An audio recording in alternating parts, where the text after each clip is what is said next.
आदाब नाजरीन, आग उर्दू न्यूज़ चैनल में आप लोगों का खैर मकदम है। आप लोग देख रहे हैं आग उर्दू मऊ।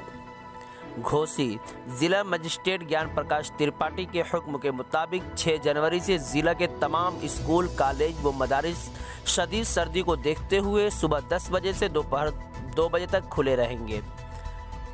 मजीद ज्ञान प्रकाश त्रिपाठी ने बताया कि इसमें इम्तहानात के पेश नज़र किसी तरह की गफलत नहीं होनी चाहिए।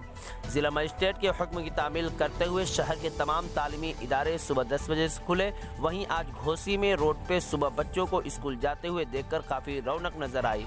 बच्चे काफ़ी खुश नज़र आ रहे थे और स्कूलों में चल रहे इम्तहानात को लेकर बच्चों में काफ़ी हौसला व हिम्मत और एतमाद भी देखने को मिला। आइए हम मिलाते हैं कुछ स्कूल के बच्चों से। हम घोसी शहर के अलग अलग मदरसे और कॉलेजेस में मौजूद हैं, जहां पर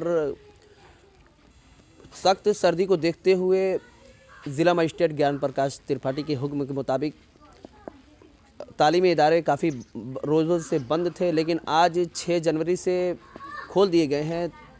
ज़िला मजिस्ट्रेट ज्ञान प्रकाश त्रिपाठी के हुक्म की तामील करते हुए आज 10 बजे से सभी मदारिस, स्कूल और कॉलेज खोल दिए गए हैं, जहां पर बच्चों के चेहरों पे काफ़ी खुशी देखने को मिल रही है, जैसा कि आप लोग देख सकते हैं। आइए हम कुछ बच्चों से बात करते हैं। इतने रोज से मदरसा बंद था, तो आप पहले अपना नाम बताओ। करीबा महजबीन फातिमा। करीबा महजबीन फातिमा। किस क्लास में पढ़ती हो? 6 मदरसे का नाम क्या है? मदरसा बिलाल उस्मानिया काजीपुरा वैसे। इतने रोज से जब मदरसा बंद था तो कैसा लग रहा था, क्या हो रहा था? घर पे क्या पढ़ाई वढ़ाई कर रहे थे? जी। तो मदरसा बंद था तो घर पे बैठ के क्या अच्छा लग रहा था या कैसे क्या लग रहा था? आज काफ़ी रोज से हम लोग का मदरसा बंद था। फिर काफ़ी हम लोग खुश हैं। हम लोग घर में बैठकर बिल्कुल भी अच्छा नहीं। अपना नाम बताओ। मोहम्मद अहसन खान। किस क्लास में पढ़ते हो? 6। आज काफ़ी रोज़ बाद स्कूल खुला, कैसा लग रहा है?